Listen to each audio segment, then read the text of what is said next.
possesses many traits. I think the trait she shows the most is creativity. Throughout the whole story, Alice thinks outside of the box. She even recognized herself as smart, thinking this. Very few little girls knew the meaning of it all. That was from chapter 11. Alice also thinks things through and has a plan for almost everything she does. One of her plans was from chapter 4, where she figured out how to change to her original size, eating little cakes. A trait the White Rabbit possesses is tardiness. Some evidence to prove this is from the first chapter. Oh my ears and whiskers, how late it's getting! The White Rabbit possesses this trait throughout the whole story. The White Rabbit was also the first character that Alice encountered, so he has a pretty big impact on her. A trait the Cashier Cat possesses is helpfulness. Alice asked for directions to the cat, and the cat helped her out. In that direction, the cat said, waving its right paw around. It's from chapter 6. The cat had a great influence on Alice. Alice talked to the cat all the time, and she even offered to introduce himself to the king, which was in chapter 8. A trait the Queen has is anger. Off with their heads, a statement the Queen has said since chapter 8. The Queen didn't have too high of an influence on Alice.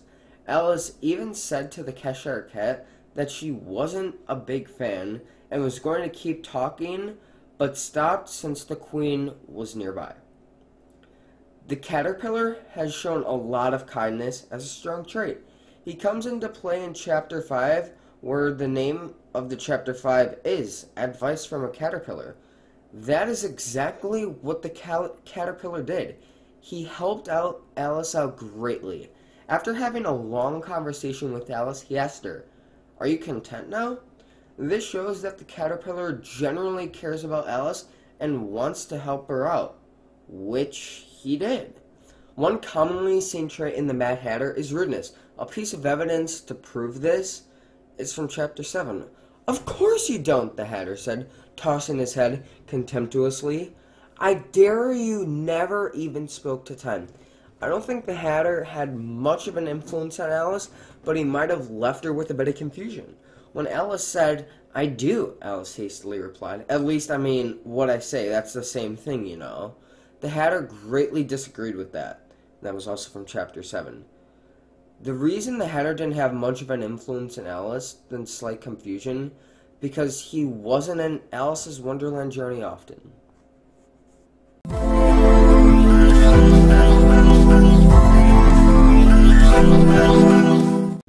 Lewis Carroll's Alice in the Wonderland portrays that at any age you can still have knowledge, be clever, and make good decisions. There is plenty of evidence to go along and support this theme, but here are some of the biggest evidence pieces I found throughout the story. Once more, she found herself in the long hall and close to the little glass table. "Now I'll manage better this time," she said to herself. That was from chapter 7. Right here, this shows that she is thinking things through and isn't trying to rush through anything, especially in a relatively new environment. She got to it in a few minutes and began talking to herself as usual. "Come, there's half of my plan done now." That's from chapter 5.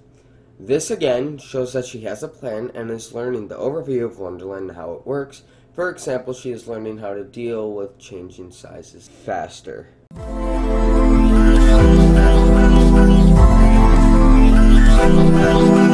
One piece of rising action is when she first discovers that she can change size. This is important because throughout the whole story, Alice wants to get into the garden. Not only will changing size allow her to do that, but it plays a very key element in her Wonderland journey as a whole.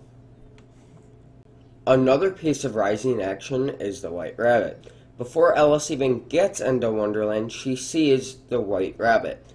Alice really wanting to follow the White Rabbit is the start of Alice's whole Wonderland adventure.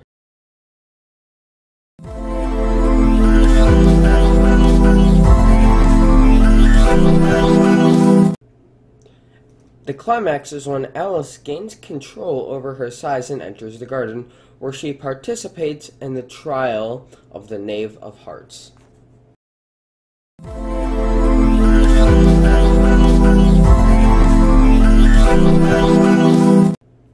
A piece of falling action is when the trial of who stole the tarts is over.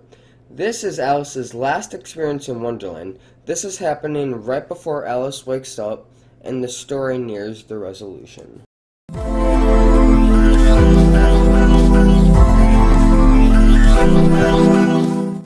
Alice in the Wonderland portrays many elements of fantasy. Right now, I will explain some of these fantasy elements to you. The first element of fantasy occurs right at the start of the story. There isn't any possible way for you to fall as long as Alice did and survive and land or renew an alternate reality. Another fantasy element occurs when Alice is able to change size the way she did. There isn't any such fluid or liquid where if you eat or drink it, you will either get 8 feet tall or 1 foot tall. It's impossible. One last element of fantasy is talking creatures. You simply can't have a talking white rabbit. Talking animals simply just don't exist.